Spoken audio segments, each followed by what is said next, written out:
नमस्कार दोस्तों, स्वागत है आज की वीडियो में। आज की वीडियो में हम क्लास 10 साइंस का चैप्टर नंबर 4 को पढ़ने वाले हैं। ठीक है ना। इसका नाम है कार्बन एवं उसके यौगिक। इस वीडियो में इस चैप्टर को हम पूरा कवर करने वाले हैं, इसलिए वीडियो को आपको बिल्कुल भी स्किप नहीं करना है। ठीक है ना। अगर आपने वीडियो को स्किप किया तो बिल्कुल भी समझ में नहीं आएगा।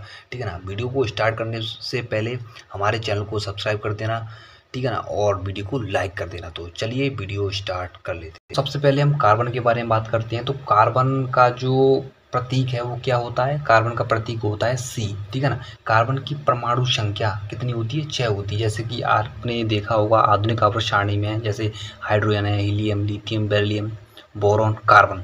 तो कार्बन का जो परमाणु संख्या है वो कितनी होती है? 6 होती है। ठीक है। अब कार्बन का परमाणु द्रव्यमान कितना होता है? 12 होता है। कार्बन के हम इलेक्ट्रॉनिक विन्यास के बारे में बात करते हैं। तो इसका इलेक्ट्रॉनिक विन्यास क्या होता है? ये होता है 1s2, 2s2 और 2p6। ठीक है ना। तो हम इसके इलेक्ट्रॉनिक विन्यास को अलग से एक पेज में लिख लेते हैं। जैसे यहाँ पे लिखेंगे कार्बन का इलेक्ट्रॉनिक विन्यास। क्या होता है इसका इलेक्ट्रॉनिक विन्यास? अब ये क्या होगा? इलेक्ट्रॉनिक विन्यास हो गया। ठीक है ना। अब हम कार्बन की परमाणु संरचना बनाते हैं। कार्बन की जो परमाणु संरचना है वो कैसे होती है? इस तरीके से बनाते हैं। एक नाभिक होता है जिसमें क्या होते हैं? प्रोटॉन्स और न्यूट्रॉन्स होते हैं। 2 कोष होते हैं इसमें। कितने कोष होते हैं? 2 कोष होते हैं। तो ये वाला कोष होता है, तो ये तो होता है के, और ये दोनों मिलकर किसका निर्माण करते हैं? एल कोष का निर्माण करते हैं। तो इसके जो के कोष है, ये वाला के कोष है, तो इसमें कितने इलेक्ट्रॉन भरे जाएंगे? 2 इलेक्ट्रॉन्स होंगे। एक यहाँ पे होगा, इस तरीके से इलेक्ट्रॉन्स होंगे। ठीक है ना। ये एल कोष है, इसमें कितने इलेक्ट्रॉन है? 4 इलेक्ट्रॉन है। 1 2 3 4। तो हम इसकी परमाणु संरचना और इसके इलेक्ट्रॉनिक विन्यास से यह स्पष्ट करते हैं कि इसके बाह्यतम कोष में कितने इलेक्ट्रॉन है? 4 इलेक्ट्रॉन है। ठीक है ना। अब थोड़ा आगे देखते हैं। इलेक्ट्रॉनिक विन्यास हमने पढ़ लिया और इसकी परमाणु संरचना पढ़ ली। ठीक है ना। अब देखेंगे आगे कार्बन के सबसे बाहरी कोष में। कार्बन के सबसे बाहरी कोष में 4 इलेक्ट्रॉन है। हमने पढ़ लिए कि कितने इलेक्ट्रॉन होते हैं? 4 इलेक्ट्रॉन होते हैं। ठीक है ना। तथा उत्कृष्ट गैस विन्यास को प्राप्त करने के लिए इसको 4 इलेक्ट्रॉन प्राप्त करने या खोने की आवश्यकता होती है। यदि कार्बन को उत्कृष्ट गैस विन्यास प्राप्त करना है, अर्थात इसको अपना जो बाहरी कक्षक है पूर्ण करना है, तो इसके लिए क्या करना पड़ेगा? इसको या तो 4 इलेक्ट्रॉन ग्रहण करने पड़ेंगे, क्योंकि इसका अष्टक, क्योंकि इसके जो एल कोष में कितने इलेक्ट्रॉन भरे जा सकते हैं? 8 इलेक्ट्रॉन भरे जाते हैं। ठीक है ना। तो 4 इलेक्ट्रॉन इसमें पहले से हैं और 4 इलेक्ट्रॉन की और इसको आवश्यकता है। या तो ये ऐसा करे, 4 इलेक्ट्रॉन ग्रहण कर ले, है ना, या इन 4 इलेक्ट्रॉन्स को खो दे। तो ऐसी स्थिति में क्या हो जाता है? यह उत्कृष्ट गैस विन्यास प्राप्त कर लेता है। ठीक है ना। समझ में आ गया? तो और आगे पढ़ेंगे तब समझ में आएगा। जैसे ये 4 इलेक्ट्रॉन्स, यानी कि हमने यहाँ पे देखा था कि इसके बाह्यतम कोष में कितने इलेक्ट्रॉन हैं? 4 इलेक्ट्रॉन। 2 ये रहे, 2 ये रहे। ठीक है ना। यहाँ पे भी हमने देखा था संरचना में 1 2 3 4, 4 इलेक्ट्रॉन है ना। ये 4 इलेक्ट्रॉन प्राप्त कर C4 नेगेटिव ऋणायन बना सकता है। जैसे मान के चलते हैं 4 इलेक्ट्रॉन इसमें पहले से ही हैं और 4 इलेक्ट्रॉन और ग्रहण कर लेता है, तो ऐसी स्थिति में क्या होता है कि C4 नेगेटिव ऋणायन आ जाता है। लेकिन 6 प्रोटॉन वाले नाभिक के लिए अतिरिक्त 4 इलेक्ट्रॉन धारण करना मुश्किल हो सकता है। अब यह जो कार्बन का परमाणु है, इसमें 6 प्रोटॉन्स हैं और ये 4 इलेक्ट्रॉन्स, पहले से इसमें 4 इलेक्ट्रॉन हैं और 4 इलेक्ट्रॉन और ग्रहण कर लेता है। तो इस कार्बन परमाणु के लिए इन इलेक्ट्रॉन्स को धारण करना मुश्किल होता है, क्योंकि जो नाभिक होता है इन इलेक्ट्रॉन्स को आकर्षित करने में या इनको बांधने में असमर्थ होता है। ठीक है ना। तो यह इलेक्ट्रॉन्स ग्रहण नहीं कर सकता। सेकंड पोजीशन में देखते हैं, ये 4 इलेक्ट्रॉन खो दे, या जो बाह्यतम कोष में 4 इलेक्ट्रॉन्स है इनको क्या कर दे? खो दे या दान कर दे, तो C4 नेगेटिव धनायन बना सकता है। लेकिन 4 इलेक्ट्रॉन को खोकर 6 प्रोटॉन वाले नाभिक में केवल 2 इलेक्ट्रॉन का कार्बन धनायन बनाने के लिए अत्यधिक ऊर्जा की आवश्यकता हुई। यह उत्कृष्ट गैस विन्यास प्राप्त नहीं करेगा। तो ऐसी स्थिति में कार्बन क्या करेगा? कार्बन इस समस्या के समाधान के लिए अपने अन्य परमाणु या तत्वों के साथ संयोजकता इलेक्ट्रॉन की साझेदारी की जाती है, जिसके कारण दोनों ही परमाणु उत्कृष्ट गैस विन्यास की स्थिति को प्राप्त करते हैं। तो इसमें जो कार्बन परमाणु को क्या करेगा, संयोजकता इलेक्ट्रॉन की साझेदारी करेगा। जैसे कार्बन है, अन्य परमाणुओं के बाह्यतम कोश में उपस्थित जो इलेक्ट्रॉन होंगे उनके साथ क्या करेगा, साझेदारी करेगा। ठीक है ना। तो सबसे पहले हम समझेंगे हाइड्रोजन की संरचना के बारे में। जो H2 का अणु है, इसकी हम सबसे पहले संरचना बनाएंगे कि H2 अणु की संरचना क्या होती है। जैसे संरचना होती है इसकी H, ठीक है ना, ये इसकी हाइड्रोजन की संरचना होती है। अब इसके बीच में एक आबंध पाया जाता है, इसे क्या कहते हैं, इसको कहते हैं सहसंयोजी आबंध। क्या है ये, सहसंयोजी आबंध। इंग्लिश में बोलते हैं इसको कोवैलेंट बॉन्ड। ठीक है ना। तो ये क्या होता है, सहसंयोजी आबंध होता है। ठीक है ना। अब हम हाइड्रोजन की इलेक्ट्रॉन बिंदु संरचना बनाएं। एक हाइड्रोजन ये रहा और एक हाइड्रोजन ये रहा। ठीक है ना। अब हाइड्रोजन के बाह्यतम कोश में कितने इलेक्ट्रॉन होते हैं, एक इलेक्ट्रॉन होता है, तो एक इलेक्ट्रॉन यहाँ पे आ गया। अब इस हाइड्रोजन के भी बाह्यतम कोश में कितने इलेक्ट्रॉन होते हैं, एक इलेक्ट्रॉन होता है, तो ये भी यहाँ पे आ जाएगा। अब हम देखेंगे कि इस हाइड्रोजन परमाणु का जो बाहरी कोश है वो कैसा हो जाता है, पूर्ण हो जाता है, अर्थात इसमें 2 इलेक्ट्रॉन होते हैं। यह उत्कृष्ट गैस का विन्यास प्राप्त करता है। ठीक है ना, उत्कृष्ट गैस का विन्यास प्राप्त करता है। इसी प्रकार से यह भी हाइड्रोजन परमाणु क्या करता है, उत्कृष्ट गैस का विन्यास प्राप्त करता है। नेक्स्ट हम बात करेंगे O2 अणु का निर्माण। ठीक है ना। तो इसमें सबसे पहले इसकी O2 की जो सामान्य संरचना है क्या होती है, O डबल बॉन्ड O, ये होती है आपकी सामान्य संरचना। ठीक है ना। अब हम O2 की इलेक्ट्रॉन बिंदु संरचना बनाते हैं। ठीक है ना। यह डबल बॉन्ड कैसे आ जाए ये भी हम देखेंगे। ठीक है ना। तो ऑक्सीजन के बाह्यतम कोश में कितने इलेक्ट्रॉन होते हैं, ऑक्सीजन के बाह्यतम कोश में इलेक्ट्रॉन होते हैं 6 इलेक्ट्रॉन होते हैं। ठीक है ना। तो सबसे पहले हम एक ऑक्सीजन परमाणु बनाएंगे और दूसरा ऑक्सीजन परमाणु बनाएंगे। ठीक है। इस तरीके से आपको 2 ऑक्सीजन परमाणु बना लेना है, एक ये रहा ऑक्सीजन परमाणु, एक ये वाला। ठीक है ना। अब ऑक्सीजन के बाह्यतम कोश में देखेंगे कितने इलेक्ट्रॉन होते हैं। ऑक्सीजन के बाह्यतम कोश में 6 इलेक्ट्रॉन होते हैं। जो एल कोश है ना, एल कोश में कितने इलेक्ट्रॉन होते हैं, 6 इलेक्ट्रॉन होते हैं। तो अब इसको अष्टक पूर्ण करना है, उत्कृष्ट गैस का विन्यास प्राप्त करना है, तो इसके लिए इसमें कितने इलेक्ट्रॉन की आवश्यकता है, 2 और इलेक्ट्रॉन की आवश्यकता है।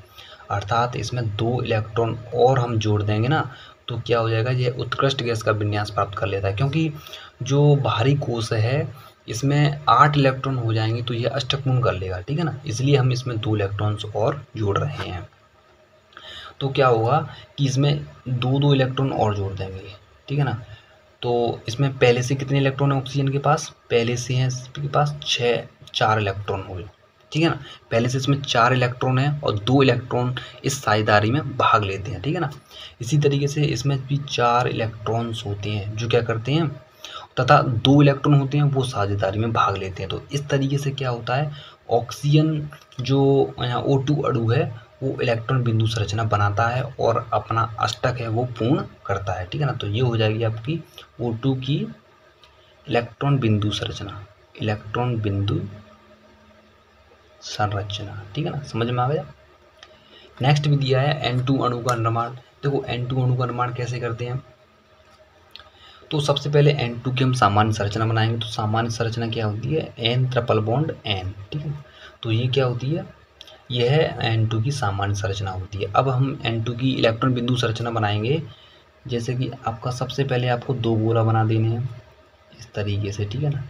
अब आपको देखना है कि नाइट्रोजन के बाह्यतम कोश में कितने इलेक्ट्रॉन होते हैं। तो कितने नंबर पे आता है, इसकी परमाणु संख्या कितनी होती है, 7 होती है। तो 2 इलेक्ट्रॉन तो पहले के कोश में भर जाएंगे, तो कितने बचेंगे, 5 इलेक्ट्रॉन बचेंगे। कितने बचेंगे, 5 इलेक्ट्रॉन बचेंगे। तो इसके बाह्यतम कोश में कितने इलेक्ट्रॉन होते हैं, 5 इलेक्ट्रॉन होते हैं। और कितने इलेक्ट्रॉन की आवश्यकता होती है, इसको 3 इलेक्ट्रॉन की आवश्यकता होती है। तो जितनी कमी होगी उतने इलेक्ट्रॉन्स क्या करेंगे, साझेदारी करेंगे। तो 3 इलेक्ट्रॉन, 1 2 3, ये आपका नाइट्रोजन है। ठीक है ना। और इसी तरीके से इस नाइट्रोजन परमाणु की 3 इलेक्ट्रॉन साझेदारी में भाग लेंगे। तो 6 तो ये हो गए और 2 इलेक्ट्रॉन और आ जाते हैं इस पर। ठीक है ना। इसी तरीके से 2 इलेक्ट्रॉन इस पे आ जाते हैं। तो इस नाइट्रोजन की देखते हैं बाह्यतम कोश में कितने इलेक्ट्रॉन हो जाएंगे, 2 2 4 6 8, तो इसका अष्टक पूर्ण हो गया। इसी तरीके से इसका भी अष्टक पूर्ण हो गया। तो ये N2 की इलेक्ट्रॉन बिंदु संरचना है, ठीक है ना। नेक्स्ट हम बात करेंगे मेथेन की इलेक्ट्रॉन बिंदु संरचना। ये इम्पोर्टेंट है, आपके परीक्षा में पूछा जाता है, ठीक है ना। ये आपके परीक्षा में पूछा जाता है, बहुत इंपॉर्टेंट है। देखो मेथेन की इलेक्ट्रॉन बिंदु संरचना कैसे बनाते हैं। तो कार्बन में संयुक्ता अर्थात कार्बन के बाह्यतम कोश में कितने इलेक्ट्रॉन होते हैं, बाह्यतम कोश की बात करें तो 4 इलेक्ट्रॉन होते हैं, ठीक है ना। और हाइड्रोजन की बात करें तो 1 इलेक्ट्रॉन होता है, ठीक है ना। अब देखो ये कार्बन है, हमने ये कार्बन लिया था, ये क्या है, कार्बन है। अब ये कार्बन है तो इसके बाह्यतम कोश में कितने इलेक्ट्रॉन होते हैं, 4 इलेक्ट्रॉन होते हैं, ठीक है ना, 4 इलेक्ट्रॉन होते हैं। और 4 हाइड्रोजन है, CH4 संरचना में देखते हैं तो 4 हाइड्रोजन इस तरीके से इन हाइड्रोजन को जोड़ लेते हैं। तो कार्बन का 1 इलेक्ट्रॉन इस हाइड्रोजन को दे दिया जाता है, एक इसको और एक इसको, और हाइड्रोजन का पहले से 1 इलेक्ट्रॉन है तो ये क्या कर लेते हैं, अपना अष्टक पूर्ण कर लेते हैं हाइड्रोजन। इसी तरीके से हम जब गोला इस तरीके से बनाते हैं ना तो कार्बन परमाणु भी अपना अष्टक पूर्ण कर लेता है, अर्थात कार्बन भी जो आपका उत्कृष्ट गैस विन्यास प्राप्त कर लेता है। तो इस तरीके से हम CH4 या मेथेन की इलेक्ट्रॉन बिंदु संरचना बना सकते हैं, ठीक है ना। नेक्स्ट हम बात करेंगे सहसंयोजी आवन, जिसे हम बोलते हैं कोवेलेंट बॉन्ड के बारे में थोड़ा बहुत स्टडी कर लेते हैं, ये क्या होता है। तो दो परमाणुओं के बीच इलेक्ट्रॉन के एक युग्म की साझेदारी के द्वारा बनने वाले आबंध को सहसंयोजी आबंध कहते हैं, ठीक है ना। जैसे कि आपने यहाँ पे पढ़ा था, जैसे CH4 की संरचना सामान्य संरचना बनाते हैं ना, तो इसमें जैसे ये आपका कार्बन है, इससे 4 हाइड्रोजन परमाणु जुड़े हुए हैं। तो जिस बंध द्वारा ये आपस में जुड़े रहते हैं तो उस बंध को कौन सा बंध कहते हैं, सहसंयोजी आबंध या कोवेलेंट बॉन्ड कहते हैं, ठीक है ना। ये सभी क्या होते हैं, आपके कोवेलेंट बॉन्ड होते हैं। इसी तरीके से हमने नाइट्रोजन की बात करी तो इसमें भी ट्रिपल बॉन्ड पाया था, तो ये भी क्या है, एक सहसंयोजक आबंध होता है, ठीक है ना। तो हमने इसकी डेफिनेशन पढ़ ली। अब इसके बारे में थोड़ा बहुत और पढ़ेंगे।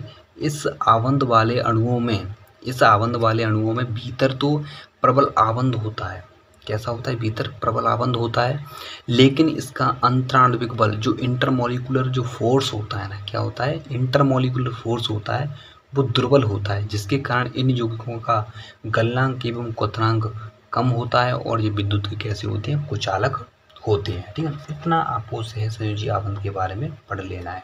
नेक्स्ट हम बात करेंगे संतृप्त यौगिक क्या होते हैं, ठीक है ना।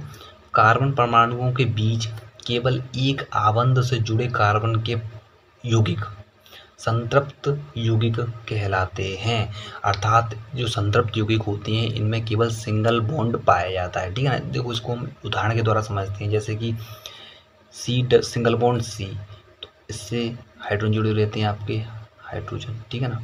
इसी तरीके से इससे जुड़े रहते हैं आपके हाइड्रोजन।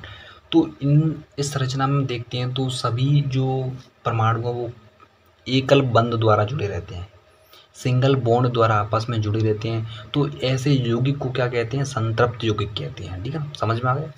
नेक्स्ट हम बात करेंगे असंतृप्त यौगिकों के बारे में। तो कार्बन परमाणुओं के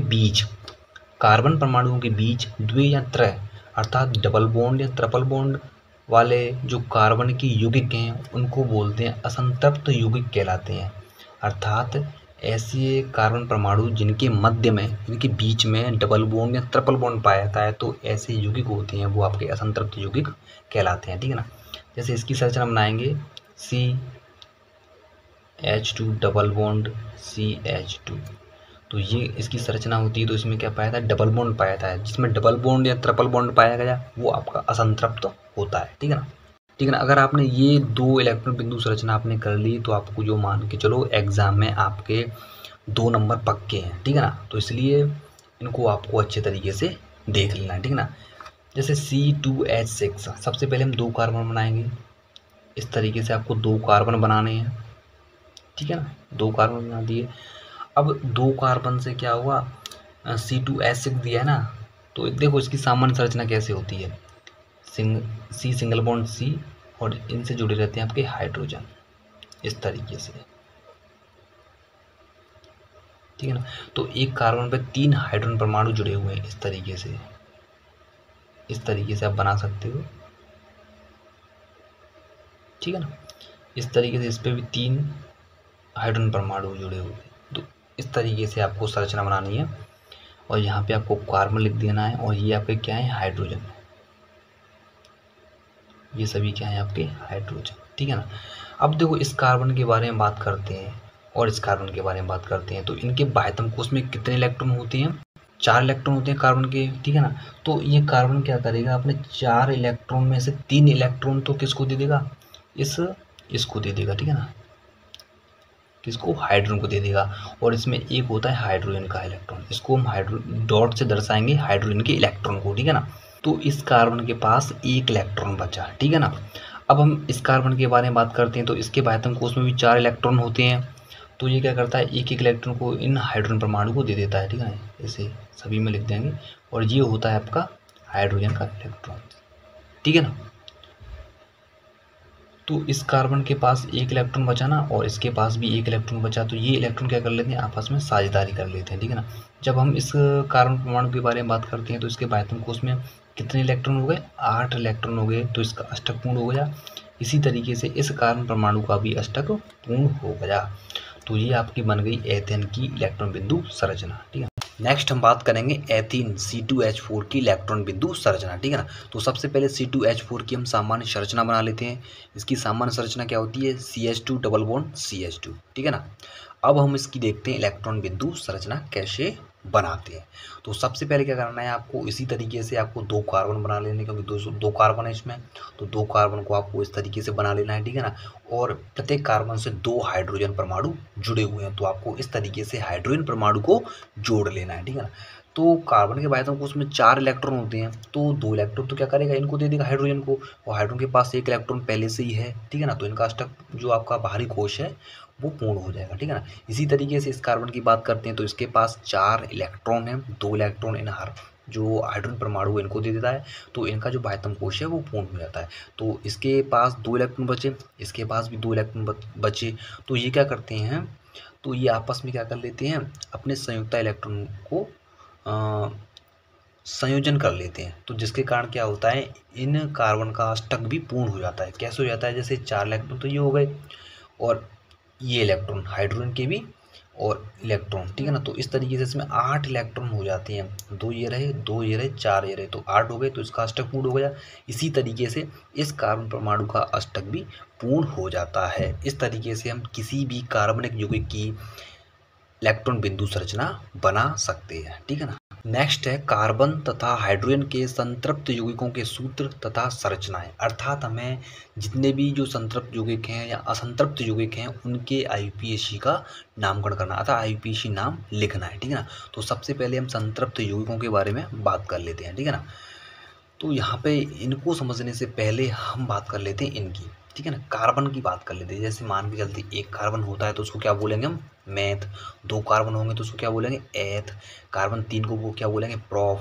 4 को ब्यूट, 5 को पेंट और 6 को हेक्स बोलेंगे, ठीक है ना। तो इतना आपको पहले समझ में आना चाहिए कि 1 कार्बन को क्या बोलते हैं, 2 कार्बन को क्या बोलते हैं, ठीक है ना। तभी आप इनके नाम लिख सकते हो, ठीक है ना। तो आपको ये तो समझ में आ गए होंगे क्या, जैसे कार्बन 3 को क्या बोलेंगे, प्रोप। 4 को ब्यूट, 5 को पेंट। तो ये आपको याद कर लेने हैं, ठीक है ना। नेक्स्ट हम बात करेंगे कि इनका नाम कैसे लिखेंगे, ठीक है ना। तो आपको सबसे पहले ये तो आपकी समझ में आ ही गया, ठीक है ना। बात करेंगे तो कार्बन 1 के साथ जब हम एन जोड़ेंगे अर्थात एल्केन जोड़ेंगे ना, क्योंकि ये संतृप्त है, तो इसके साथ एन जोड़ेंगे तो क्या हो जाएगा, मेथेन। क्या हो जाएगा, मेथेन। इसी तरीके से कार्बन संख्या 2 की बात कर लेते हैं। तो कार्बन 2 को क्या बोलेंगे हम, एथ बोलेंगे, ठीक है ना। अब एथ में हमें क्या जोड़ना है, एन जोड़ना है। अब एन क्यों जोड़ रहे हैं, क्योंकि हम संतृप्त यौगिक बना रहे हैं ना, इसलिए इसमें एन जोड़ रहे हैं, ठीक है ना। तो एथ के साथ जब एन जोड़ेंगे तो क्या बन जाएगा, एथेन। इसी तरीके से प्रोप के साथ एन जोड़ेंगे तो प्रोपेन, ब्यूटेन, पेंटेन, हेक्सन। इस तरीके से हम किसी भी संतृप्त यौगिक को बना सकते हैं, ठीक है ना। तो आपको सबसे पहले ये आना चाहिए कि संतृप्त यौगिक कैसे बनाते हैं, ठीक है ना। इसी तरीके से हमें क्या बनाने, असंतृप्त यौगिक बनाने हैं। असंतृप्त का मतलब क्या होता है, एल्कीन और एल्काइन, जिसमें डबल बॉन्ड और ट्रिपल बॉन्ड आता है। तो इसी तरीके से हम डबल बॉन्ड के बारे में बात कर लेते हैं, एल्किन के बारे में बात कर लेते हैं। जैसे सबसे पहले जैसे कार्बन होता है, कार्बन 2 से स्टार्ट करते हैं, तो कार्बन 2 जैसे एथ है तो हमें इसमें ईन जोड़ना है, तो क्या हो जाएगा, क्या हो जाएगा, एथीन हो जाएगा। जैसे कि हमें एथ में क्या जोड़ना है, एथ में हमें जोड़ना है ईन, तो क्या हो जाएगा, एथीन, ठीक है ना, इस तरीके से। और फिर देखते हैं प्रोप, हमें प्रोप में क्या जोड़ना है, प्रोप में ईन जोड़ना है, तो ये क्या हो जाएगा, प्रोपीन, ठीक है ना। इसी तरीके से एक और लेते हैं, हमें ब्यूट में, देखो ये मैंने कहाँ से लिए, ये कार्बन के नाम है। कार्बन एक को क्या बोलेंगे, एथ बोलेंगे, 2 को प्रोप बोलेंगे, 3 को ब्यूट बोलेंगे, ये आपको याद कर लेने हैं आपको, ठीक है ना। तो कार्बन की संख्या 4 को क्या बोलेंगे, ब्यूट, ठीक है ना। अब इसके साथ हम ईन जोड़ेंगे तो क्या हो जाएगा, ब्यूटीन, ठीक है। इस तरीके से आप एल्कीन का जो नाम है वो लिख सकते हो, ठीक है। नेक्स्ट हम किसकी बात करेंगे, आयन अर्थात एल्काइन की बात करेंगे। तो एल्काइन में क्या होगा, कार्बन संख्या यही रहेगी, एथ के साथ जब क्या जुड़ेगा, आयन जुड़ेगा अर्थात एल्काइन जुड़ेगा, तो इसको हम किस तरीके से इसका सूत्र लिखेंगे, जैसे मान के चलते हैं, जैसे एथ, एथ, ठीक है ना। अब एथ के साथ क्या जोड़ेंगे, आयन जोड़ेंगे, प्लस आयन, क्या हो जाएगा, एथाइन, क्या हो जाएगा, एथाइन, ठीक है ना। इसी तरीके से एक और लेंगे प्रोप, प्रोप के साथ क्या जोड़ेंगे, आयन, तो ये क्या हो जाएगा, प्रोपाइन। और लेंगे एक और ब्यूट के साथ जब आयन जोड़ेंगे, तो इस तरीके से आप संतृप्त और असंतृप्त यौगिकों के नाम लिख सकते हो, ठीक है ना। इसमें आपको कोई भी दिक्कत आ रही हो तो आप कमेंट बॉक्स में हमें कमेंट कर सकते हो, ठीक है ना। अब नेक्स्ट हम बात करेंगे इनकी संरचना कैसे लिखेंगे, ठीक है ना। जैसे संरचना की बात करते हैं, जैसे हमें संरचना लिखेंगे प्रोपेन की, प्रोपेन की हम संरचना कैसे बनाएंगे इसको हम देख लेते हैं कि, ठीक है ना, क्योंकि यहाँ पर बच्चों को बहुत परेशानी आती है संरचना बनाने में, ठीक है ना। जैसे हमें प्रोपेन की संरचना बनानी है, जैसे किसकी बनानी है, प्रोपेन की। अब आपको सबसे पहले क्या करना पड़ेगा कि प्रोप देखना है आपको कि ये कितने नंबर पे आता है। तो सबसे पहले आपको इसका काउंट कर लेना है, जैसे मेथ, एथ, प्रोप कितने नंबर पे आता है, 3 नंबर पे आता है, अर्थात इसमें 3 कार्बन है, ठीक है ना। कितने कार्बन है, 3 कार्बन है। और एक चीज़ और पता लगानी है कि ये क्या है, एल्केन है, एल्कीन है या एल्काइन है, सॉरी एन, क्या है ये, एन है, तो ये क्या है, इसमें सिंगल बॉन्ड आएगा, डबल बॉन्ड और ट्रिपल बॉन्ड नहीं आएगा, ठीक है ना। तो कार्बन कितने हैं, 3 है, तो मैं सबसे पहले कार्बन 3 बना लेंगे इस तरीके से, ठीक है ना। अब एन है, एन है तो इसमें डबल बॉन्ड तो आएगा नहीं, डबल बॉन्ड और ट्रिपल बॉन्ड नहीं आएगा, तो सिंपल है ना। तो सबसे पहले जैसे एक कार्बन हमने पढ़ा था, एक कार्बन के बाह्यतम कोश में कितने इलेक्ट्रॉन होते हैं, 4 इलेक्ट्रॉन होते हैं। तो इस कार्बन ने 1 इलेक्ट्रॉन तो इसको दे दिया, 1 इसको दे दिया, तो कितने इलेक्ट्रॉन बचे, 2 इलेक्ट्रॉन बचे ना। तो इससे कितने हाइड्रोजन जुड़ेंगे, 2 हाइड्रोजन जुड़ेंगे, इससे एक इससे जुड़ जाएगा, एक इससे जुड़ जाएगा। अब इसकी बात करते हैं, तो इसके बाह्यतम कोश में 4 इलेक्ट्रॉन थे, 1 इलेक्ट्रॉन इसको दे दिया, कितने इलेक्ट्रॉन बचे, 3 इलेक्ट्रॉन बचे, तो इससे अधिकतम 3 परमाणु जुड़ सकते हैं। तो एक इससे जोड़ देंगे, एक इससे, एक इससे, ठीक है। नेक्स्ट हम बात करेंगे इसकी, तो इसके पास भी 3 इलेक्ट्रॉन हैं, तो 3 हाइड्रोजन इनसे भी जुड़ जाएंगे, ठीक है ना। तो ये हो जाएगी आपकी प्रोपेन की स्ट्रक्चर, ठीक है ना। इस तरीके से आप ब्यूटेन है, पेंटेन है, हेक्सेन की संरचना बना सकते हो, ठीक है ना। अब नेक्स्ट हम बात करेंगे, जैसे हमें बनानी प्रोपीन, प्रोपीन है अर्थात इसमें क्या जुड़ा है, ईन जुड़ा है, क्या जुड़ा है इसमें, ईन जुड़ा है। तो हमें इसकी स्ट्रक्चर कैसे बनानी है वो हम देख लेते हैं। प्रोपीन है अर्थात इसमें डबल बॉन्ड दिया हुआ है, ठीक है ना। आपको सबसे पहले ये देखना है कि इसमें डबल बॉन्ड है, सिंगल बॉन्ड है या ट्रिपल बॉन्ड है। तो ईन जुड़ा हुआ है तो ये क्या है, इसमें डबल बॉन्ड है। तो सबसे पहले आपको 3 कार्बन इस तरीके से बना लेने हैं, ठीक है ना। अब डबल बॉन्ड आप कहीं पे भी जोड़ सकते हो, जैसे आपको हमें यहाँ पे डबल बॉन्ड जोड़ना है, तो यहाँ पे हाइड्रोजन कितने रह जाएंगे, 2 ये हो गए, 2 ये जाएंगे, तो इसका अष्टक पूर्ण हो गया, ठीक है ना। इसी तरीके से यहाँ की बात करते हैं, तो 3 तो पहले से जुड़े हुए हैं, तो इसमें एक की जरूरत होगी ना, तभी तो कार्बन के बाह्यतम कोश में 4 इलेक्ट्रॉन होते हैं, तभी तो वो पूर्ण होगा ना इसका बाह्यतम कोश, ठीक है ना। तो इसका पूर्ण हो गया। अब इस कार्बन की बात कर लेते हैं, तो इस कार्बन के बाह्यतम कोश में 4 इलेक्ट्रॉन तो हैं, 1 इलेक्ट्रॉन इसके साथ चला गया, कितने बचे, 3। तो इस तरीके से हम 3 जोड़ देंगे इसके साथ, इस तरीके से। तो इसकी संरचना हम इस तरीके से बना सकते हैं। अब बात करते हैं प्रोपाइन की। समझ लेना, ये आपके लिए बहुत ज़्यादा इम्पोर्टेंट है, आपको इस तरह का कोई बताएगा नहीं आपको, ठीक है ना। अब हम बात करेंगे प्रोपाइन की। प्रोपाइन की बात करते हैं तो प्रोपाइन के जैसे प्रोपाइन में सबसे पहले आपको क्या देखना है कि इसमें ट्रिपल बॉन्ड है, क्योंकि इसमें आयन जुड़ा हुआ है, ठीक है ना। तो सबसे पहले आपको 3 कार्बन लिख लेने हैं, सिंपल। आपको 3 जितने कार्बन इसमें दिए हुए हैं उतने लिखने हैं। जैसे यहाँ पे ब्यूटान दिया हो, पेंटेन दिया हो, हेक्सेन दिया हो, तो जितने कार्बन हैं उतने आपको लिख लेने हैं। जैसे यहाँ पे 3 दिए हुए हैं ना, 1 2 3, इस तरीके से लिख लेंगे, ठीक है ना। आप ट्रिपल बॉन्ड कहीं पे भी लगा सकते हो, यहाँ पे लगा सकते हो, कोई दिक्कत नहीं। अब इस कार्बन की बात करें तो इस कार्बन के 3 इलेक्ट्रॉन तो इसमें जुड़ गए, लेकिन बचा 1 इलेक्ट्रॉन, तो इसके साथ क्या हो जाएगा, एक इस तरीके से हाइड्रोजन जुड़ जाएगा, या इसको आप इस तरीके से भी लिख सकते हैं, ठीक है ना। अब इस कार्बन की बात करते हैं तो इसका 1 इलेक्ट्रॉन तो इसके इस बंध में काम आ गया, लेकिन बचे 3 इलेक्ट्रॉन, तो इसके साथ कितने हाइड्रोजन जुड़ेंगे, 3 हाइड्रोजन जुड़ेंगे, ठीक है ना। 1 2 3, इस तरीके से। तो इस तरीके से हम किसी भी कार्बनिक यौगिक की संरचना आसानी से बना सकते हो, ठीक है ना, आसानी से बना सकते हैं ना। नेक्स्ट हम बात करेंगे एल्केन, एल्कीन, एल्काइन के सूत्रों के बारे में, ठीक है ना। तो सबसे पहले हम बात करेंगे एल्केन के बारे में। तो एल्केन का जो फॉर्मूला होता है वो क्या होता है, CnH2n+2। तो इनके द्वारा हम क्या कर सकते हैं, किसी भी कार्बनिक यौगिक का सूत्र याद कर सकते हैं, मतलब सूत्र निकाल सकते हैं, ठीक है ना। हमने देखो नाम बनाना सीख लिया, संरचना बनाना सीख लिया, तो अब हम किसी भी कार्बनिक यौगिक का सूत्र भी बना सकते हैं। कैसे, देखते हैं, ठीक है। तो एल्केन के बारे में सबसे पहले बात करते हैं। तो एल्केन का हमें जैसे कोई भी कार्बनिक यौगिक निकालना है या कार्बनिक यौगिक का नाम पता करना है, तो सबसे पहले जैसे आपको कार्बन संख्या में रखने हैं 2, अर्थात एन का मान हमें क्या रखना है, 2 रखना है, ठीक है ना। तो कार्बन यहाँ पे क्या रखना है, 2, ठीक है ना। क्या रखना है, 2 H2 मल्टीप्लाई करना है, एन का मान क्या रखा है हमने, 2 + 2, ठीक है ना। तो क्या हो जाएगा इसका फॉर्मूला, C2H2 हो जाएंगे आपके, मल्टीप्लाई करेंगे तो 4 + 6, तो इसका फॉर्मूला क्या बन जाएगा, इसका जो सूत्र है वो क्या बन जाएगा, C2H6 बन जाएगा, ठीक है ना। जैसे यहाँ पे जो एथेन का सूत्र है वो क्या दिया, C2H6, ठीक है ना। इस तरीके से हम नेक्स्ट बात करते हैं, हम कार्बन संख्या लेते हैं 4, अर्थात एन का मान क्या लेते हैं, 4 लेते हैं, ठीक है ना। तो C4H2, एन का मान क्या रखेंगे, 4 रखेंगे, ठीक है ना, +2, तो C4H, 4 4 दूगे 8, 8 प्लस कितने जो 10, तो जो आपका ब्यूटेन है, ब्यूटेन का फॉर्मूला क्या हो जाएगा, C4H10। तो यहाँ पे हम देख सकते हैं ब्यूटेन का जो फॉर्मूला है वो C4H10 हो गया, ठीक है ना। इसी तरीके से हम एल्केन के जो सूत्र हैं वो ज्ञात कर सकते हैं। एल्केन की बात करते हैं, जैसे हम लेते हैं प्रोपिन, प्रोपिन अर्थात कार्बन संख्या 3 लेते हैं, ठीक है ना, N = 3 लेते हैं, तो C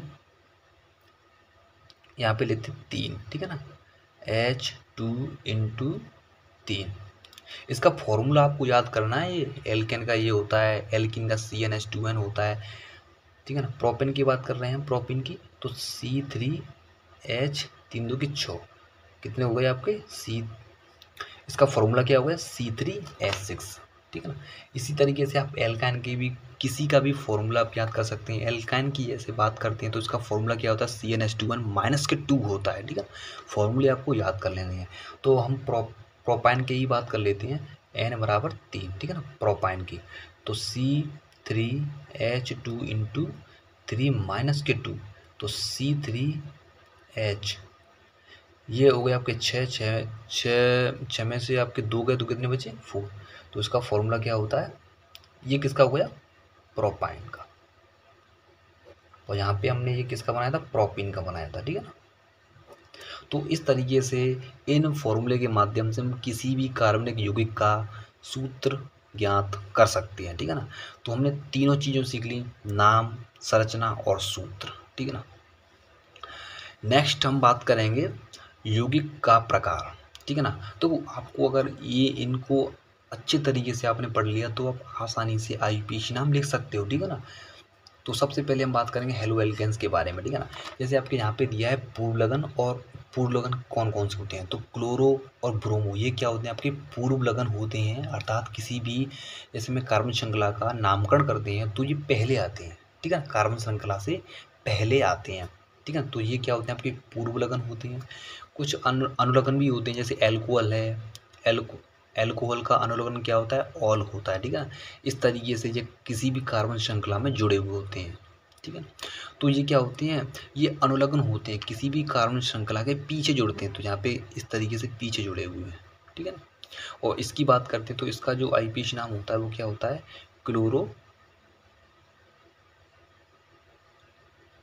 क्लोरो कितने कार्बन है, 1 2 3, क्या बोलेंगे, प्रोपेन। तो ये क्या हो जाएगा, क्लोरोप्रोपेन, ठीक है ना। इस तरीके से हम नामकरण कर सकते हैं। नेक्स्ट एल्डिहाइड है, ये भी क्या है, आपका अनुलग्न है, ये भी कार्बन श्रृंखला के पीछे जुड़ते हैं। तो एल्डिहाइड का अनुलग्न क्या होता है, एल होता है, ठीक है ना। इस तरीके से ये जुड़ते हैं। तो प्रोपेनेल, क्योंकि ये हो जाएगा नेल, प्रोपेन तो ये है ही क्योंकि 3 कार्बन है, और इसमें एल को हमें जोड़ना है तो प्रोपेन, अब एल जोड़ें तो क्या हो जाएगा, प्रोपेनेल हो जाएगा, ठीक है ना। कीटोन की बात करेंगे इसी तरीके से, कीटोन का जो अनुलग्न है क्या है, ऑन है। इस तरीके से ये किसी भी कार्बन श्रृंखला के बीच में जुड़ता है, अर्थात दोनों तरफ कार्बन होने चाहिए। तो इसका क्या हो जाएगा, प्रोपे ऑन हो जाएगा। कार्बोक्सिलिक अम्ल का अनुलग्न क्या है, ओइक अम्ल होता है। इस तरीके से कार्बन श्रृंखला में ये जुड़ते हैं, ठीक है ना। तो इसका जो क्या हो जाएगा, आईपीएच नाम प्रोपेनोइक अम्ल हो जाएगा। एल्किन की बात करें तो इसमें डबल बॉन्ड आता है, एल्किन मतलब डबल बॉन्ड आता है।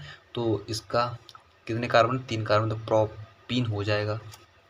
एल्काइन की बात करेंगे तो उसमें ट्रिपल बॉन्ड आता है तो प्रोपाइन, ठीक है ना, 3 कार्बन है, प्रोपाइन हो जाएगा।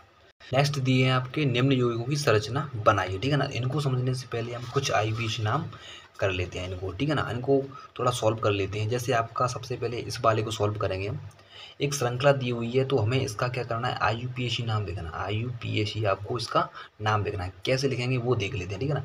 तो देखो सबसे पहले आपको सबसे लंबी श्रृंखला देखनी है, ठीक है ना। जैसे यहाँ पे लंबी श्रृंखला है, ये कार्बन की हमें लंबी श्रृंखला देखनी, ठीक है ना। तो इसका नामकरण करना है 1 2 3 4 और 5। तो इसमें कितने कार्बन है, 5 कार्बन है, ठीक है ना।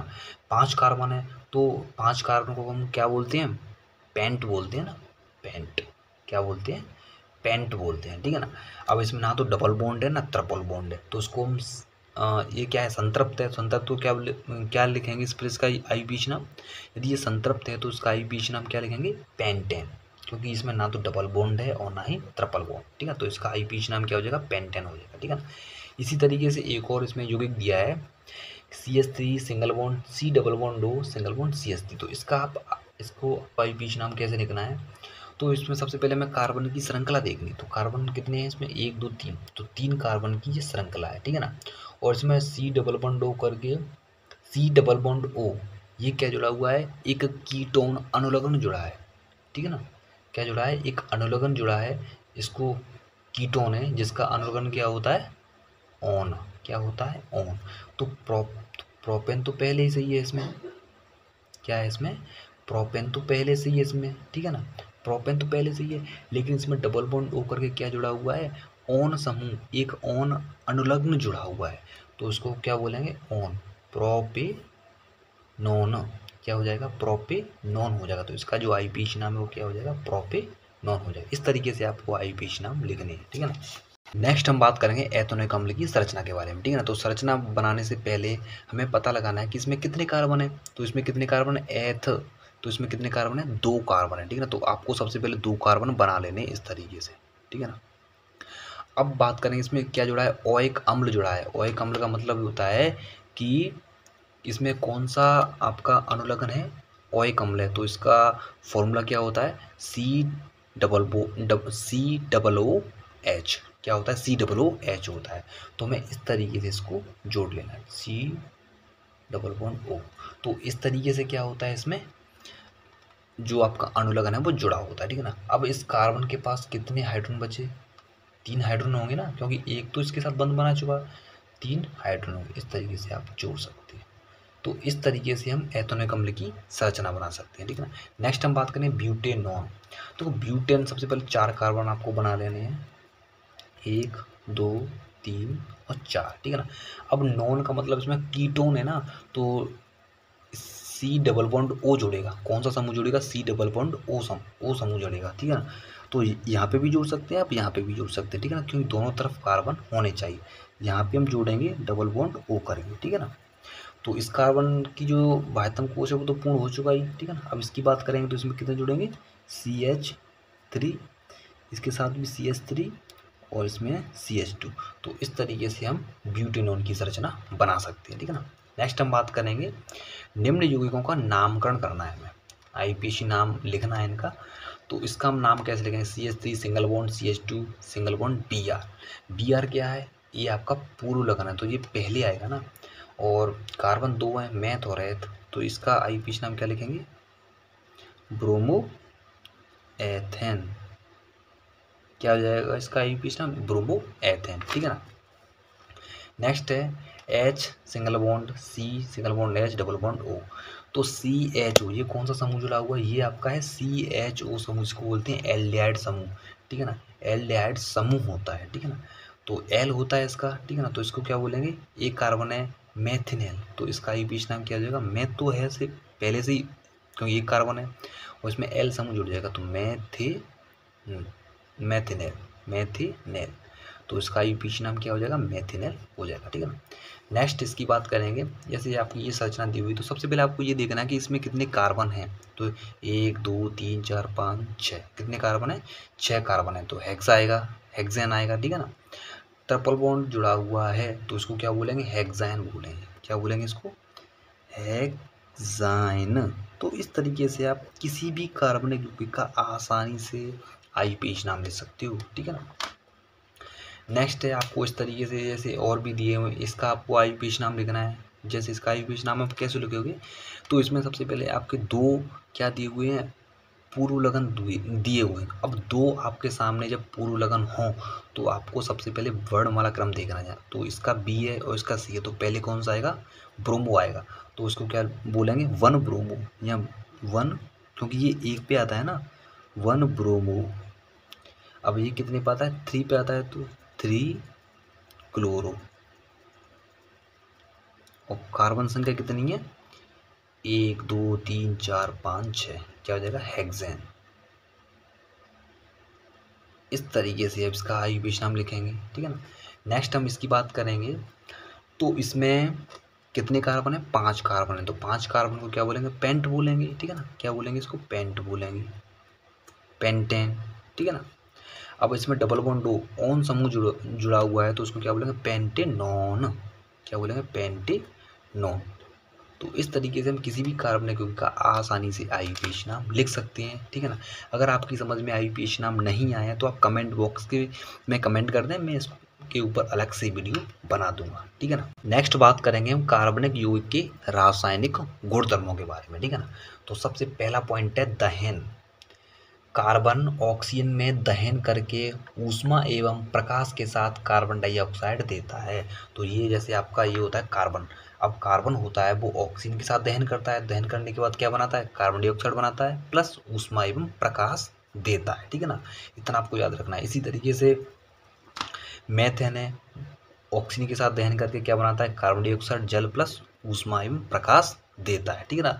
तो पहला पॉइंट क्या हो गया आपको? दहन हो गया, ठीक है ना। नेक्स्ट बात करेंगे ऑक्सीकरण के बारे में। दूसरा गुणधर्म क्या है? ऑक्सीकरण, ऑक्सीडेशन। वह अवक्रिया जिसमें कार्बन यौगिकों को सरलता से ऑक्सीकृत किया जाता है, अर्थात इस अवक्रिया में क्या होता है कि जो कार्बनिक यौगिक होते हैं उनको आसानी से ऑक्सीकृत किया जा सकता है, ठीक है ना। अब कैसे करेंगे? उदाहरण के लिए लिखा है इसमें एल्कोहल। जैसे कोई एल्कोहल है, ऑक्सीकरण द्वारा कार्बोक्सिलिक अम्ल में बदलता है। किस में बदलता है? जो एल्कोहल होता है वो किस में बदल जाता है? कार्बोक्सिलिक अम्ल में बदलता है। जैसे इसकी रिएक्शन देखते हैं, CH3CH2OH। अगर किसी भी कार्बनिक समूह में OH जुड़ा हुआ है तो वो क्या है? एल्कोहल है। क्या है वो? एल्कोहल है। तो ये क्या आपका एल्कोहल है, ठीक है ना। अब एल्कोहल होता है वो क्षारीय KMnO4 या अम्लीकृत K2Cr2O7 की उपस्थिति में कोई भी एल्कोहल होता है तो वो किस में बदलता है, वो बदल जाता है आपका कार्बोक्सिलिक अम्ल में बदलता है। तो इसकी जो अभिक्रिया है ना मोस्ट है, आपसे ये पूछेगा कि ऑक्सीकरण, कार्बनिक यौगिकों के ऑक्सीकरण की अभिक्रिया लिखिए, आपको इस तरीके से क्वेश्चन बनेगा, ठीक है ना। तो इसकी जो अभिक्रिया है वो बहुत ज़्यादा इंपॉर्टेंट है, ठीक है ना। नेक्स्ट हम बात करेंगे संकलन अभिक्रिया, वेरी वेरी इंपॉर्टेंट है आपके लिए। तो संकलन अभिक्रिया क्या होती है, वह अभिक्रिया जिसमें पैलेडियम या निकल जैसे उत्प्रेरक की उपस्थिति में, किसकी उपस्थिति होगी, पैलेडियम और निकल की उपस्थिति होगी, ठीक है ना, की उपस्थिति में असंतृप्त हाइड्रोकार्बन में हाइड्रोजन जुड़कर, असंतृप्त हाइड्रोकार्बन में हाइड्रोजन जुड़कर संतृप्त हाइड्रोकार्बन देता है। तो देखो इस अभिक्रिया में क्या होता है कि कोई भी असंतृप्त यौगिक होता है, हाइड्रोकार्बन होता है, वो किस में बदलता है, संतृप्त हाइड्रोकार्बन में बदल जाता है, ठीक है ना। इसकी अभिक्रिया देखते हैं। जैसे ये आपका कोई असंतृप्त हाइड्रोकार्बन है, क्योंकि इसमें असंतृप्त क्यों, इसमें डबल बॉन्ड जुड़ा हुआ है, क्या जुड़ा हुआ है, डबल बॉन्ड जुड़ा हुआ है। किसकी उपस्थिति में, निकल पैलेडियम, निकल हो सकता है और पैलेडियम उत्प्रेरक हो सकता है। इन दोनों की उपस्थिति में क्या होता है, हाइड्रोजन का जब योग होता है तो क्या बनता है, संतृप्त हाइड्रोकार्बन बनता है। क्योंकि इसमें क्या होता है, डबल बॉन्ड है तो इससे का 2 हाइड्रोजन परमाणु जुड़ जाएंगे, तो इसके जो इलेक्ट्रॉन है वो किसके साथ बंध बना लेते हैं, हाइड्रोजन के साथ बंध बना लेते हैं। तो क्या बनाते हैं, संतृप्त हाइड्रोकार्बन बनाते हैं। तो ये अभिक्रिया आपके लिए बहुत ज़्यादा इम्पोर्टेंट है। नेक्स्ट अभिक्रिया को पढ़ने से पहले हम उत्प्रेरक के बारे में जान लेते हैं कि उत्प्रेरक क्या होते हैं। वे पदार्थ जिनके कारण अभिक्रिया की गति बढ़ जाती है, अर्थात जो अभिक्रिया की जो गति है ना वो थोड़ी बढ़ जाती है, लेकिन अभिक्रिया पर इसका कोई प्रभाव नहीं पड़ता है, ठीक है ना। नेक्स्ट है, वनस्पति तेलों में साधारणतः लंबी असंतृप्त कार्बन श्रृंखलाएं होती हैं। जो आपके वनस्पति तेल होते हैं, जैसे सरसों का तेल है और भी बहुत सारे तेल हैं, घी है, तो इनमें क्या होता है कि आपकी लंबी असंतृप्त कार्बन श्रृंखलाएं होती हैं, जो क्या होती हैं, स्वास्थ्यवर्धक होती हैं। जबकि जैसे जंतु वसा के बारे में बात करते हैं तो ये क्या होती हैं, संतृप्त कार्बन श्रृंखलाएं होती हैं। कौन सी होती हैं, संतृप्त होती हैं, और संतृप्त होती हैं वो हमारे स्वास्थ्य के लिए हानिकारक होती हैं। तो ये चीज़ आपको ध्यान रखनी है। नेक्स्ट अभिक्रिया के बारे में बात करेंगे, प्रतिस्थापन अभिक्रिया। तो प्रतिस्थापन अभिक्रिया की बात करते हैं तो सूर्य के प्रकाश की उपस्थिति में, किसकी उपस्थिति होगी, सूर्य के प्रकाश की उपस्थिति में क्लोरीन का हाइड्रोकार्बन में संकलन होता है। जो आपका क्लोरीन है उसका हाइड्रोकार्बन में संकलन हो जाता है, अर्थात जुड़ जाती है हाइड्रोकार्बन के साथ। क्लोरीन एक एक करके हाइड्रोजन के परमाणुओं का प्रतिस्थापन करती है, इसे ही प्रतिस्थापन अभिक्रिया कहते हैं। इसकी अभिक्रिया है CH4 + Cl2 सूर्य के प्रकाश की उपस्थिति में क्या बनाता है, CH3Cl + HCl बनाता है, ठीक है ना। नेक्स्ट हम बात करेंगे कार्बन यौगिक, एथेनॉल तथा एथेनोइक अम्ल, ठीक है ना। यहाँ से आपका बोर्ड एग्जाम में क्वेश्चन आया था पिछली बार, क्या आया था मैं अभी बताऊंगा, ठीक है ना। तो एथेनॉल के गुणधर्म, सबसे पहले आपका एथेनॉल के में गुणधर्म जान लेने की एथेनॉल के गुणधर्म क्या होते हैं। एथेनॉल कमरे के ताप पर द्रव अवस्था में होता है। कैसा होता है, द्रव अवस्था में होता है। सामान्यतः एथेनॉल को एल्कोहल कहते हैं। जो आपका एथेनॉल है उसको क्या कहते हैं, एल्कोहल कहते हैं, ठीक है ना। यह एक अच्छा विलायक होता है, इसलिए इसका उपयोग tincture, iodine, cough syrup, tonic आदि जैसी औषधियों में किया जाता है, ठीक है ना। नेक्स्ट पॉइंट है कि तन एथेनॉइक अम्ल की थोड़ी सी मात्रा लेने पर नशा आ जाता है, लेकिन शुद्ध एथेनॉल की थोड़ी सी मात्रा घातक सिद्ध होती है। अर्थात जो आपका एथेनॉल होता है ना, इसको शुद्ध अवस्था में नहीं लिया जा सकता। अगर आपने ले लिया तो ये आपके लिए घातक हो सकता है, किसी भी मनुष्य के लिए ये घातक हो सकता है, ठीक है ना। नेक्स्ट इसकी अभिक्रिया के बारे में बात करेंगे। तो जो एथेनॉल की अभिक्रिया है, सबसे पहला पॉइंट ये है इसमें सोडियम के साथ। जब हम किसी एथेनॉल की अभिक्रिया सोडियम के साथ कराते हैं तो क्या होता है, जैसे ये आपका सोडियम है और ये है आपका एथेनॉल, ठीक है ना। जब ये आपस में अभिक्रिया करते हैं तो क्या बनाते हैं, सोडियम एथॉक्साइड। देखो यहाँ से आपका और यहाँ से आपका सोडियम, तो ये सोडियम क्या होता है, वो यहाँ पे जुड़ जाता है, और यहाँ से जो OH है ना, सॉरी यहाँ से H, यहाँ से जो आपका H है वो निकल जाता है, क्योंकि यहाँ पे 2 है ना हाइड्रोजन के, तो वो क्या निकल जाती है, H2 निकल जाती है, और क्या बन जाता है, सोडियम एथॉक्साइड बन जाता है, ठीक है ना। एथेनॉल सोडियम से अभिक्रिया करके हाइड्रोजन गैस उत्सर्जित करता है, ठीक है ना। नेक्स्ट है असंतृप्त हाइड्रोकार्बन बनाने की अभिक्रिया, ठीक है ना। 443 केल्विन तापमान पर एथेनॉल को शांत सल्फ्यूरिक अम्ल के साथ गर्म करने पर एथेनॉल का निर्जलीकरण होकर एथीन बनता है। जैसे ये आपका क्या है, एथेनॉल है, ये क्या है आपका एथेनॉल, ठीक है ना। अब जो एथेनॉल है वो सांद्र H2SO4 की उपस्थिति में जब इसको गर्म किया जाता है तो गर्म करने पर क्या बनता है, एथीन बनता है। अब एथीन यहाँ से जो आपका एक हाइड्रोजन है वो निकल जाएगा और यहाँ से OH निकल जाएगा तो जल का अणु निकल जाता है, ठीक है ना। और यहाँ पे क्या आ जाता है, डबल बॉन्ड आ जाता है, क्या बनता है, एथीन बनता है। तो आपके जो बोर्ड एग्जाम में पिछली बार ये क्वेश्चन आया था एथेनॉल वाला, ठीक है ना, एथेनॉल वाला आपका आ चुका है। लेकिन जो एथेनोइक अम्ल वाला है ये आपके लिए बहुत ज़्यादा इम्पोर्टेंट है, ठीक है ना। अब इसके बारे में हम पढ़ते हैं। तो ये है आपका एथेनोइक अम्ल के, ठीक है ना, एथेनॉल अम्ल। तो सबसे पहले हम इसके गुणधर्म पढ़ लेते हैं। पहला गुणधर्म है कि एथेनोइक अम्ल को सामान्य एसिटिक अम्ल कहते हैं। इसको क्या कहते हैं, सामान्यतः इसको हम एसिटिक अम्ल कहते हैं, ठीक है ना। एसिटिक अम्ल के 3 से 4% जो विलयन होता है, 3 से 4% जो विलयन होता है, इसको हम क्या कहते हैं, सिरका कहते हैं, कहा जाता है। तीसरा पॉइंट है, इसे अचार में परिरक्षण के रूप में इस्तेमाल किया जाता है, अर्थात अचार को सुरक्षित रखने के लिए इसका प्रयोग करते हैं। नेक्स्ट है, शुद्ध एथेनोइक अम्ल का गलनांक 290 केल्विन होता है, इसलिए यह सर्दियों के दिनों में यह जम जाता है। इस कारण इसे ग्लेशियल एसिटिक अम्ल क्या कहते हैं, ग्लेशियल एसिटिक अम्ल कहते हैं। तो ये आपके गुणधर्म को याद कर लेना है, ठीक है ना। नेक्स्ट है अभिक्रियाएं। तो ये अभिक्रियाएं आपके लिए बहुत ज़्यादा इम्पोर्टेंट है, ये आपके परीक्षा में आ सकती हैं। तो एस्टरीकरण अभिक्रिया, एथेनोइक अम्ल किसी अम्ल उत्प्रेरक की अभिक्रिया में परिशुद्ध एथेनॉल से अभिक्रिया करके एस्टर बनाता है। देखो एस्टर कैसे बनता है, एक तो होता है आपका एल्कोहल, एल्कोहल और आपका अम्ल, एल्कोहल और अम्ल आपका मिलकर क्या बनाती हैं, एस्टर बनाते हैं। तो यहाँ पे अम्ल क्या है, एथेनोइक अम्ल, ठीक है ना। अब जो एथेनोइक अम्ल है किसी उत्प्रेरक की उपस्थिति में एथेनॉल से अभिक्रिया करता है और क्या बनाता है, एस्टर बनाता है, ठीक है ना। तो ये क्या है आपका एथेनोइक अम्ल, ठीक है ना। और ये है आपका एथेनॉल, ठीक है ना। ये है आपका अम्ल और ये है आपका एल्कोहल, दोनों क्या करते हैं, अम्ल उत्प्रेरक की उपस्थिति में अभिक्रिया करते हैं और क्या बनाती हैं, एस्टर बनाते हैं। एस्टर क्या होता है, जैसे ये आपका CH3 यहाँ से ले लिया आपने, देखो ये CH3 यहाँ पे आ गया, C double bond O single bond O, यहाँ से आपका एक हाइड्रोजन निकल गया, ये वाला हाइड्रोजन निकल गया, ठीक है ना। वो फिर यहाँ से जुड़ेगा, ये जुड़ जाएगा CH2 सिंगल बॉन्ड CH3 और यहाँ से OH निकलेगा। तो ये क्या हो जाएगा, आपका जलकाणु निकल जाता है, ये आपका जो है ना जलकाणु निकल जाता है। इस तरीके से एस्टर बनता है, ठीक है। एस्टर की बात करें तो एस्टर की गंध मृदु होती है तथा इसका उपयोग इत्र बनाने तथा स्वाद उत्पन्न करने वाले कारक के रूप में किया जाता है। सोडियम हाइड्रोक्साइड द्वारा एस्टर पुनः एल्कोहल एवं कार्बोक्सिलिक अम्ल का सोडियम लवण बनाता है। इस अभिक्रिया को साबुनीकरण कहते हैं क्योंकि इसमें साबुन तैयार किया जाता है।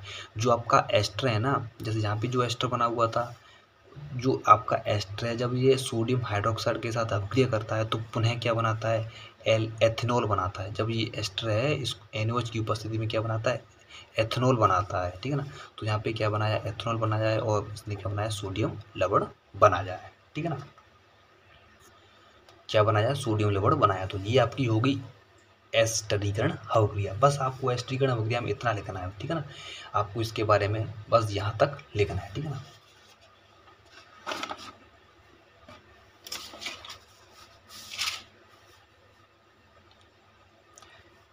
नेक्स्ट है क्षारक के साथ अभिक्रिया। तो एथेनोइक अम्ल हैं वो सोडियम हाइड्रोक्साइड जैसे क्षारक के साथ अभिक्रिया करके क्या बनाते हैं, लवण अर्थात सोडियम एसीटेट तथा जल बनाते हैं। तो ये क्या है आपका एथेनोइक अम्ल, किसकी उपस्थिति में, सॉरी क्षारक के साथ अभिक्रिया करके क्या बनाते हैं, सोडियम एसीटेट प्लस जलकाणु बनाते हैं। तो ये अभिक्रिया आपको याद कर लेनी है, ठीक है ना। तीसरी जो अभिक्रिया है कार्बोनेट एवं हाइड्रोजन कार्बोनेट के साथ अभिक्रिया।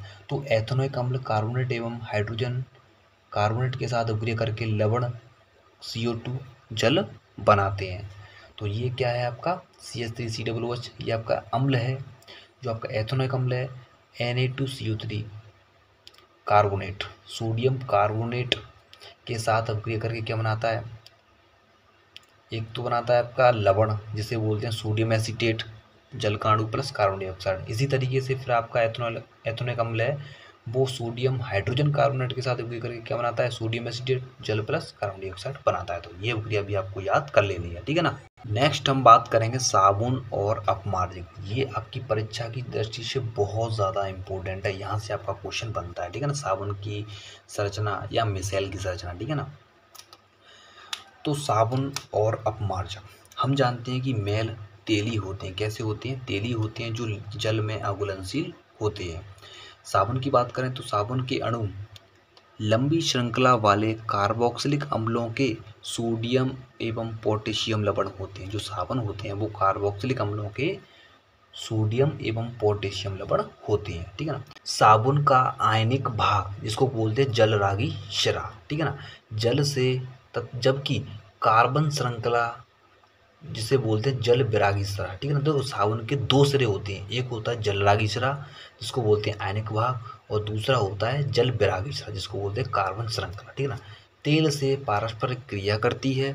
इस प्रकार साबुन के अणु एक मिसेली संरचना बनाते हैं। क्या बनाते हैं, इस तरीके से क्या करते हैं, जो आपका साबुन का अणु है वो क्या बनाता है, मिसेली संरचना तैयार करते हैं, जहाँ अणु का एक सिरा तेल कण की ओर, अब तेल कण की ओर कौन सा होगा, कार्बन श्रृंखला, तथा आयनिक सिरा बाहर की ओर, जो आपका आयनिक सिरा है जलरागी सिरा, ये बाहर की ओर होता है, ठीक है ना।